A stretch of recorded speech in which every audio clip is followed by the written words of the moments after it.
Hi friends, did you know there is more Lost Terminal available? Head on over to patreon.com/Lost Terminal Pod and join our membership community. We are 100% funded by our members and will never run ads. There are 4 bonus episodes available right now, as well as behind-the-scenes updates, free shirts, and even an extra Lost Terminal podcast. That would be lovely of you.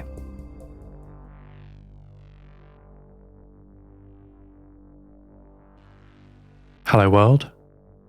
We are becalmed. Had we made good time, we would have been at Antarctica by now. The crew tells me that the cruising speed of the Molly Hughes II is 10 knots. Knots are an archaic term. What they mean is 18 kilometers an hour, or, preferably, 5 meters a second.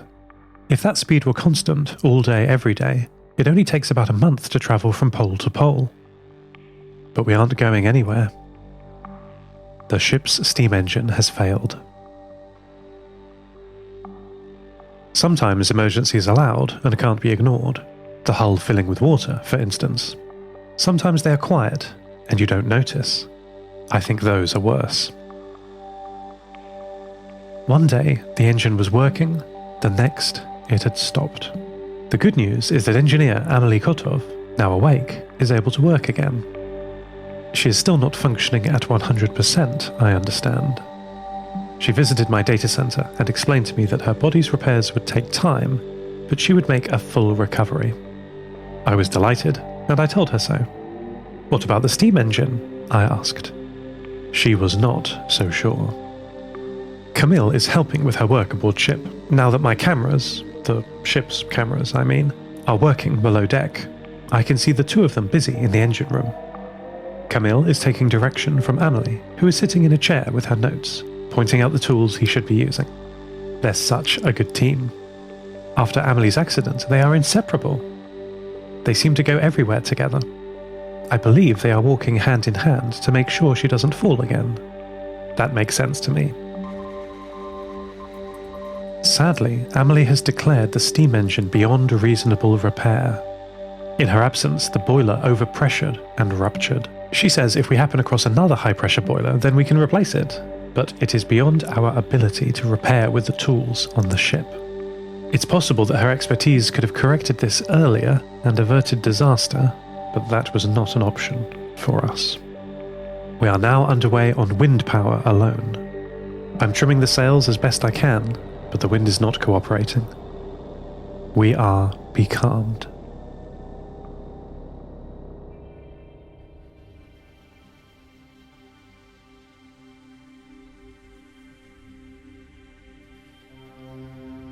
Though the Molly Hughes II isn't going anywhere, the ship is abuzz with activity. The combination of Amelie's recovery, the sighting of the ghost ship, and the captain's newfound leadership has everyone working busily. Amelie and Camille have refocused their work on the mystery engine. She told us over lunch today that they have exhausted any possibility of repair of the steam engine. Though the mystery engine does have a strong boiler that could be transplanted into the steam engine, she said, I don't want to do that until we can figure out how it works. Maybe it will work even better. Not keen on that, Amelie. Yes, she said, shaking their head. Let's not chase a dream when we could have the old engine working again. Focus your efforts on fixing the steam engine, please. Amelie looked around the room for support. No one spoke. Camille had crossed his arms in front of him, but was nodding in agreement with Yeshi. Yes, Captain, she said, reluctantly. In the hot sun of the afternoon, Maddie visited Linda Knorr on the roof garden of the ship. She had called up to Linda with some beeps and squawks from her loudspeaker, and then Linda carried her up. The garden is very impressive. Linda told Maddie and I, while tending to it, that she's organised it into half-metre squares, each containing a single crop. One might have red tomatoes, another some leafy green boys, all vital for supplementing the food stores on board.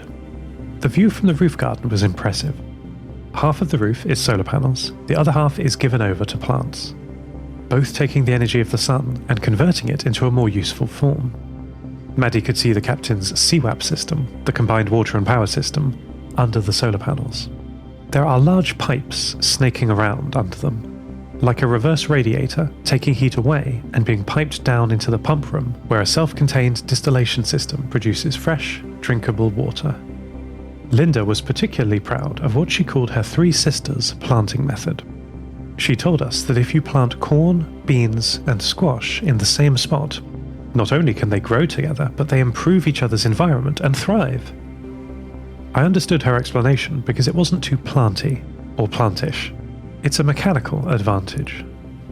The corn provides a structure on which the beans can grow, and the squash loves the shade of the corn and covers the ground to discourage weeds, and the beans protect the corn in high wind. I have never seen these crops all in one place before. I asked her where she found these rare plants. She did not answer directly, only saying, "You know I'm from Svalbard, right?" Pavel Røde visited me in the data center that serves as my room. He asked me how I was. "Systems all operational," I replied. "Engines offline, sails deployed." He asked me if there was anything he could do to help. Perhaps he could alter the pattern or shape of the sails to work better. I told him he was very kind, but no clever sail would improve the lack of wind. Pavel lapsed into silence. I didn't want him to feel that he wasn't contributing to the work going on today. I feel that way all too often. I told him that there's always something useful to do, though. Even things that aren't productive work can be productive for you. What is important is that we keep building new things, keep improving ourselves, and helping our friends. He agreed, but seemed sullen still. I had an idea. I asked him if he would go over our route with me, as I'm not a very experienced sailor. He brightened up at that, and we talked about it. We agreed that from our current position off the coast of Alaska, we would sail south, through the string of islands created by the meeting of the Pacific and North American tectonic plates. Very likely this would be around the Aleutian Islands portion of the archipelago. Then, after taking in as much wood as we can, assuming we fix the engine, we travel on to Hawaii, then to Fiji and New Zealand. We then leave the South Pacific and continue southeast into the Southern Ocean, and finally, if we are all very lucky, arriving at McMurdo Station, or what's left of it, on Antarctica. This station is where my friend, Antarctica, named for the continent that she is the only living being on, hopefully will still be found.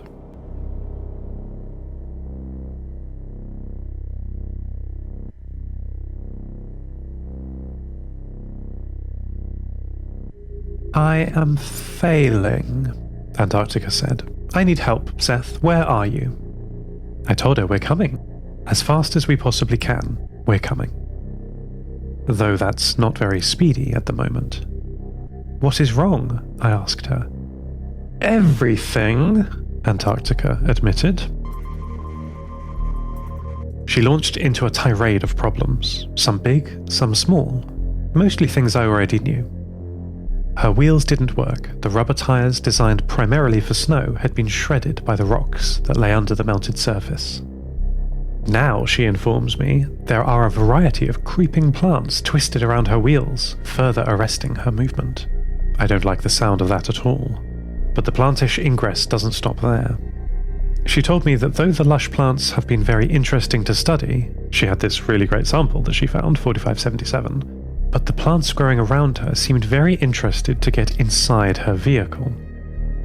"They've already broken many of my delicate exterior sensors," she said. "My soil sample scoop first was trapped, then completely removed by them." Very rude. This sounds like a nightmare. Plants and computers don't get along. They're okay while you're looking at them. They seem so innocent, not moving and quietly photosynthesizing. But if you get distracted, by the time you've looked at them again, they've grown their roots right through your circuits.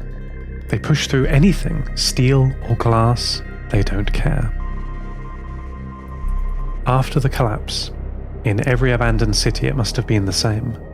First the humans left, then the plants dismantled the buildings, then the sun destroyed the plants. It's like the planet wants to forget about us. I can't say I blame it.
I think a storm is coming. That would be welcome, actually. Of course, things tend to break or be lost during storms, but nothing serious. Not if care is taken, and we have enough notice, which we do. The sky is darkening despite the earliness of the day, and the wind is picking up. I've caught it in the sails and we're finally underway. After dinner, the crew voted on a proposal by the captain. In the aftermath of Amelie's fall, changes needed to be made. In such a big ship, when accidents happen, there is often no one around to help. That stops now, Captain Yeshi said. No one works alone, no one eats alone, we keep an eye on each other. You can work with who you like, and on what you like. Votes? The crew all raised their hands in gestures of agreement. To indicate my approval, Maddie raised her main camera as high as it would go. 20 centimeters is as high as it would go, but the captain nodded at Maddie in acknowledgement. Good. Thank you. Great. Yes, she said, seemingly unaccustomed to giving orders. And what should the initial pairs be? Amelie was sitting next to Camille, as she does every mealtime, I note. She put her hand on Camille's arm and looked with wide eyes at the captain. All right, you two. So Camille and Amelie are pair 1. How about Pavel and Linda for the second pair? The two nodded, smiling. Captain, what about you? Amelie asked. Everyone turned to Yeshi, who did not immediately answer. After 8 seconds, they pointed at Maddie and said, Seth and Maddie can keep an eye on me. I told them that I'd be delighted, and now that the cameras below deck are working again, I can spare some attention while I'm piloting to keep an eye on them. Then it's settled, said the captain, raising their mug in a toast. While most people raised their cups in return, I noticed that Pavel did not. He remained silent. That night the seas were very rough. The storm had hit us, causing waves like mountains. I had stowed the sails beforehand. They would have been no use in such high winds. They'd likely to have been damaged, or to damage the ship if we weren't lucky. Though perhaps our luck is now changing. The wind is from the north, mostly, which is pushing us towards the equator. I've got the sails prepared for the moment the wind dies down to a safe level. There is a small weather station on the roof. Currently it's measuring 100% humidity, but that's because the ocean is throwing itself at us rather effectively. Temperature and wind speed are logged too. When the sky is clear, I'll connect to the ESA constellation in low Earth orbit and ask them what they see. It'll be nice to get warning of future storms.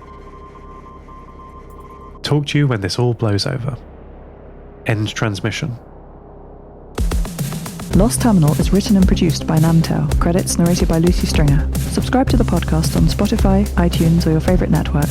For bonus content, seasonal gifts, and other perks, support us at patreon.com/lostterminalpod. That would be lovely of you. Follow us on Twitter at lostterminalpod, and check out the store at lostterminal.com for shirts, posters, and other merch. Keep a weather eye on the horizon. Look for silver linings in the black clouds. Lost Terminal will return next week.